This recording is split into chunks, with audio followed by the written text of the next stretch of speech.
First rice తీసుకొని బాగా mix చేయాలి. ఇలా కర్డ్ రైస్ టేస్టీకి రావాలంటే ఎంత మెత్తగా పిసికితే అంత మెత్తగా, చిన్న పిల్లలు కానీ ముసలి వాళ్ళు కానీ బాగా తినేటట్లు ఉండాలి.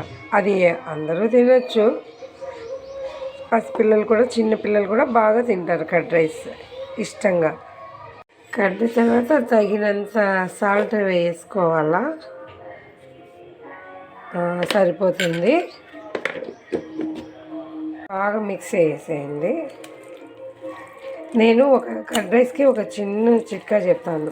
కొంచెం కర్డ్ పుల్లగా ఉన్న కొంతమంది పిల్లలు కర్డ్ రైస్ తినరు కదా, వాళ్ళకి ఏం చేయాలంటే దీంట్లోనే కొంచెం మిల్క్ మిక్స్ చేయాలి. మిల్క్ మిక్స్ చేస్తామా?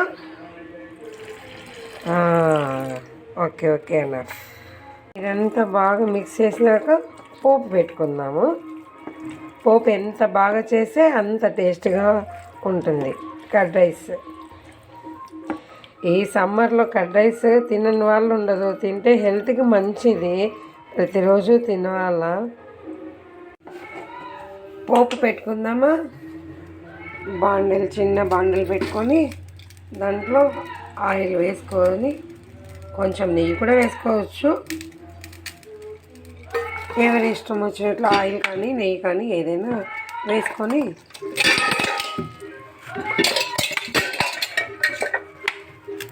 కొంచెం వేడెక్కాక ఫస్ట్ కాజు వేసుకుందాము. కాజు కొంచెం లేటుగా ఫ్రై అవుతుంది. అలాగే శనగపప్పు, ఉద్దిపప్పు, జీలకర్ర, ఆవాలు అండ్ లాస్ట్ ఫైనల్గా కరివేపాకు.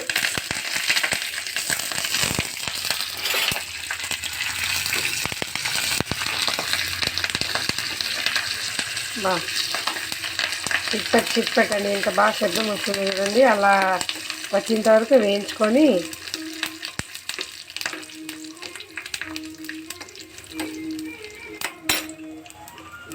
స్టవ్ ఆఫ్ చేసుకుందాము.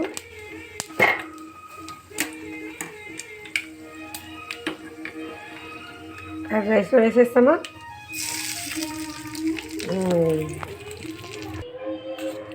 అలాగే లాస్ట్ ఫైనల్గా కొంచెం కొత్తిమీర.